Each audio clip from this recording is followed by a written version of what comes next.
Senhor presidente, demais membros da mesa, senhoras e senhores parlamentares, galeria, imprensa que acompanha os nossos trabalhos na Assembleia Legislativa do Estado do Maranhão, difunde as nossas ações do Parlamento Estadual, internautas, telespectadores que nos acompanham através da TV Assembleia. Senhora presidenta, ora presidindo esta casa, deputada Francisca Primo, quero dividir meu curtíssimo tempo do pequeno expediente, para fazer duas explanações. Primeiro, senhoras e senhores, a população ludovicense, a população de São Luís, foi surpreendida de forma covarde pelo prefeito Edivaldo Holanda Júnior, no último final de semana, com um aumento exorbitante da tarifa de transporte público.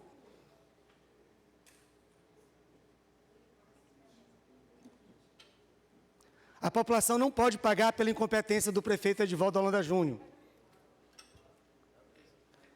E a população é a única que está padecendo e foi surpreendida com um ato covarde no final de semana. Não houve anúncio, não houve estudo técnico, não houve nada que pudesse aprofundar esse aumento que foi realizado na madrugada da última sexta-feira.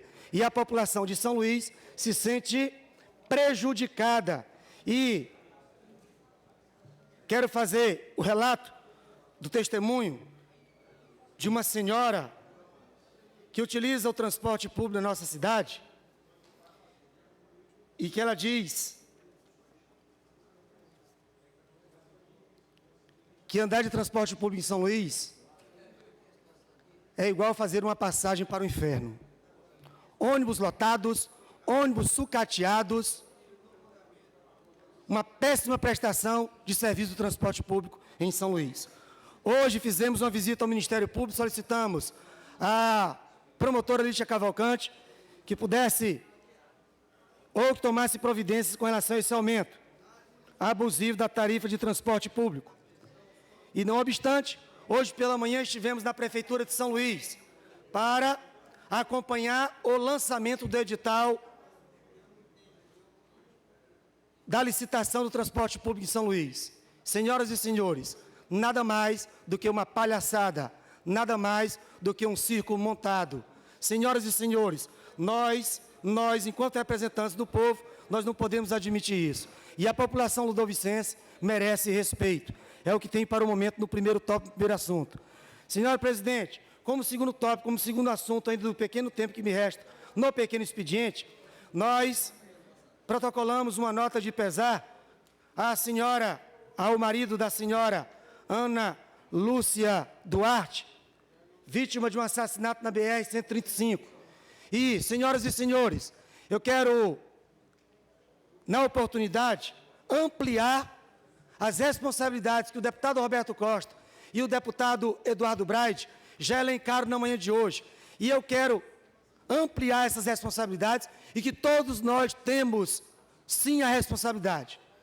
Tanto a presidenta Dilma, como o DENIT, governador do Estado do Maranhão, senadores, deputados federais, deputados estaduais. A responsabilidade também é nossa. Dois assuntos bastante polêmicos, dois assuntos bastante delicados. Primeiro, segurança pública.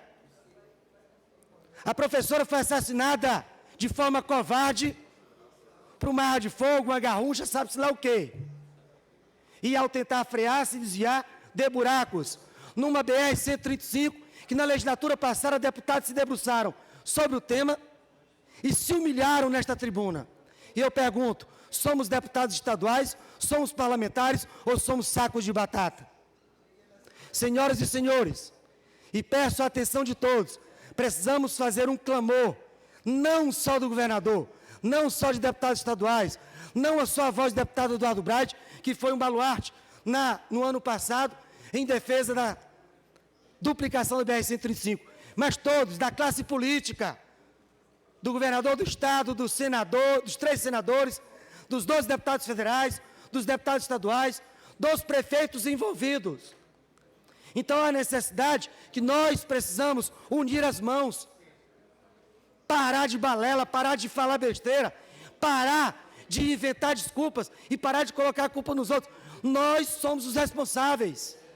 Senhora Presidente, com todo respeito, eu quero um obséquio de Vossa Excelência, quero um favor de Vossa Excelência, que neste momento, que Vossa Excelência, no momento que é me tocado o coração de forma profunda, um momento em que meu coração está constrangido com as nossas responsabilidades, eu quero pedir a Vossa Excelência que façamos um minuto de silêncio.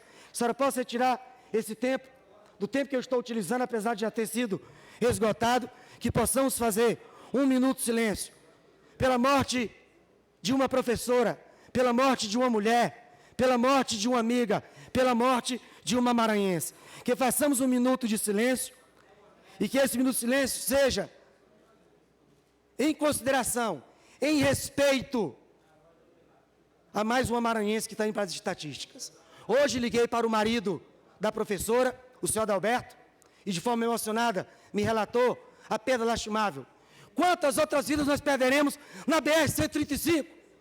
Deputado Vinícius Louro constantemente viaja na BR-135. Senhoras e senhores, eu podia estar lastimando na manhã de hoje a morte da minha querida mãe, que se deslocou no último final de semana para Teresina, na BR-135. Poderia ser qualquer um dos demais pares na tarde de hoje, por estar lamentando e lastimando a morte e a perda. Nós não podemos mais permitir que os nossos maranhenses sejam vítimas. Além da moção do deputado Eduardo Braide, que nós possamos fazer uma indicação e que a bancada maranhense possa se posicionar ainda essa semana. A BR-135 pede socorro, o Maranhão pede socorro, e o governo federal tem uma dívida pública com o governo do Estado do Maranhão e com a população do Estado do Maranhão. Chega! Não podemos nós ficar calados. Senhora Presidente, eu peço à senhora que toque essa campainha mais uma vez, por favor, em obséquio, em nome do povo do Maranhão, que façamos um minuto de silêncio. Senhora Presidente, eu vou além, eu já vou silenciar a minha voz, não por omissão, mas em respeito a uma maranhense que perdeu a vida. E já vou baixar a minha cabeça, e eu peço à senhora, por obséquio, por favor, em nome da família, da professora e da amiga Ana Duarte, que a senhora possa soar essa campainha e que façamos um minuto de silêncio em respeito a mais uma maranhense que perdeu a vida na Estrada da Morte. Peço um minuto de silêncio pela morte da professora Ana Duarte, a pedido do deputado Arthur do Curso.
Senhora Presidente, mais uma vez, muito obrigado. E a família da querida amiga professora Ana Duarte, saiba que a sua morte não ficará impune e a sua morte será um bálsamo para as nossas vidas em luta, em defesa do povo maranhense e da recuperação da BR-135. Que Deus abençoe a todos, que Deus estenda suas mãos poderosas sobre esse parlamento e que tenhamos a sensibilidade e o clamor do povo maranhense, que clama por mudança, que clama por justiça, que clama por melhoria. Que Deus abençoe a todos.